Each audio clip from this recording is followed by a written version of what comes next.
Okay. Hi. Hello. Okay. Kanang maghimo ta karon og bisan siguro mubo lang video clip. Kay naatay tubagon karon nga issue ba nga dunay gipakatap nga video nga namulong ang usa ka SDA pastor nga ang bata kuno dili tao. No? Na ako'y nakita ana nga video nga usa ka SDA pastor ang namulong nga ang bata daw dili tao. Okay, dili lang nako hinganlan no to respect him no. Bisan na dili siya parehas sa atong baruganan no sa Katoliko, pero kikinahanglan gyapon nga mo respeto ta kaniya. Pero kung nakakita mo atong video, makaila mo kung kinsa siya, no? Kay katong nagpost ato giklaro man gyud pod, no? Unya kay makita pod ang dagway naong sa pastor mao na nga mailhan gyud siya. Pero kining akong video dili nako ibutyag, no? Ang iyang pangalan, basta usa siya ka sa akong tanaw gani usa siya ka apologist o defender sa SDA nga naay nangutana niya kung ang bata ba tao. Unya ang iyang tubag nga ang bata dili tao. Mao na iyang tubag. Na kinigong isyuha mga igsuon no nga nagtan-aw ani nga video. Dugay nako kahibalo ani. Kung wa ko masayop ngano nga dunay mga tao nga munigar o moingon na lang nga ang bata dili tao tungod mangguni sa katarungan ba sa Biblia nga gigamit namong mga Catholic faith defender o mga Katoliko sa pagdepensa nga ang bata apil gyud bautismo o bunyag. Kay naa manggudya sa John chapter 3 verse 3 to 5 nga gawas ang tao ipakatao pinagi sa tubig ug espiritu dili siya makasulod sa gingharian sa langit.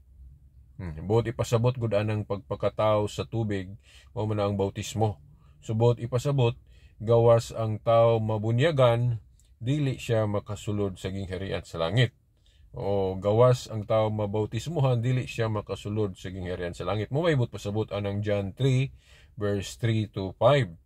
So mao na nga tungod kay supak man sila sa pagbautismo og bata, mao nang ila na lang dayong supakon ang pagtuo nga ang bata usa ka tawo. Gani katong video nga nakita nako, ang mga nag-comment ato medyo muraba gikantsawan siya kay kung ang bata kuno dili tawo unsa man. Nagali mo ingon nga unsa man day Monica o unsa man kung dili tawo ang bata unsa man siya. Mao lagi makaingon ko nga bunga sa ilang kanabang pagtuo nga ang bata kuno walay apil sa bautismo.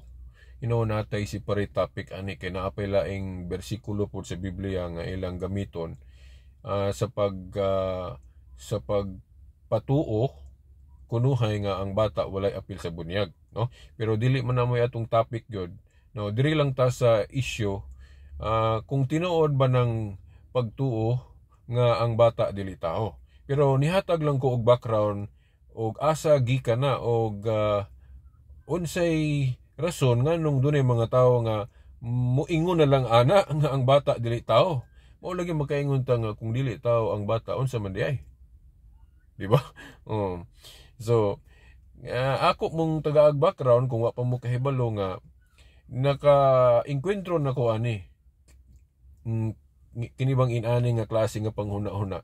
Didto actually ni nag-ugat sa kanabang ergo o issue nga ang Katoliko o dili Katoliko magdebate about anang bautismo sa bata. Kay ang mga dili Katoliko sama sa Sabadista supak man sila nga ang bata bautismohan.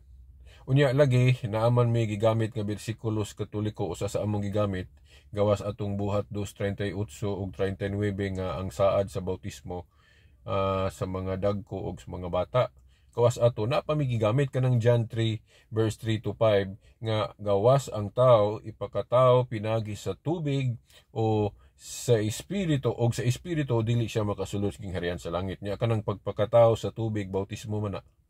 Subot ipasabot nga gawas ang tao dili mabautismuhan dili siya makasulod king harian sa langit. So kinahanglan gyud ang bunyag. Unya mao nagi.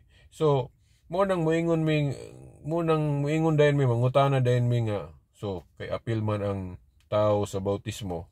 So ang bata kay tao man so apil siya sa pagabautismuhan. Oh, mo nang wa sila laing choice, muhuna-huna na lang dayon sila nga ang bata dili tao. So mo nang mahimo na dayon katawanan. Unya mga igsuon na ay bersikulo sa Biblia nga dili na gyud sila makapangulipas ani, no? Basahan ninyo ang Juan, no? Book of John chapter 16 verse 21, no? Juan kapitulo 16 bersikulo 21 giklaro gyud diha, no? Nga kanang ipakatao sa inahan gikan siyang taguangkan, no? Gitawag gyud litra por litra og man o tao. Balikon ko, Juan 16:21. Book of John chapter 16 verse 21. Juan kapitulo 16 bersikulo 21 giklaro diha nga kanang bata, no, nga gianak sa usa ka inahan a man o tao. So ang maong pastor klaro kaayo, pastor to siya sa SDA, klarong may supak sa Biblia, no? Dili man ta nato ni kanabang sa akong pagkatao murag di ko ganahan ta musultian kay mura manig kuan ta og tao, no, mura tag pero dapat manggod pud ta masayot, no, mahibalo ta unsaon gyud pag tubag, no, ang mga isyu o ang mga hiwi o sayop nga pagtulon-an dapat makorhean. Kay ang sayop nga mga pagtulon-an kung di na siya matubag, dili matagaan og katinawan, na may magtuo nga mao na nay husto. Nagalit to'y komentarista sa radyo nga nag-ingon ang bakak balik-balikon mahimong murag tinuod na para sa uban na dayon. So parang mahibalo gyud ta nga kana sayop gyud mo nang nagi magbutyag, nagi mag-eksplikar, nagi magpadayag unsay sayop unsay gyoy insakto. So diri lang ta tama, no, kay medyo mataas na unya kayo ni atong video. Hangtod sa sunod higayon kini si Veritas. Ako yung full name, Silbert Adriatico Don Duyano. Ang akong YouTube, Veritas space Dipolog. Veritas Dipolog. Okay, sa ngalan sa Amahan, sa Anak, sa Espiritu Santo. Amen. Bye-bye. I love you.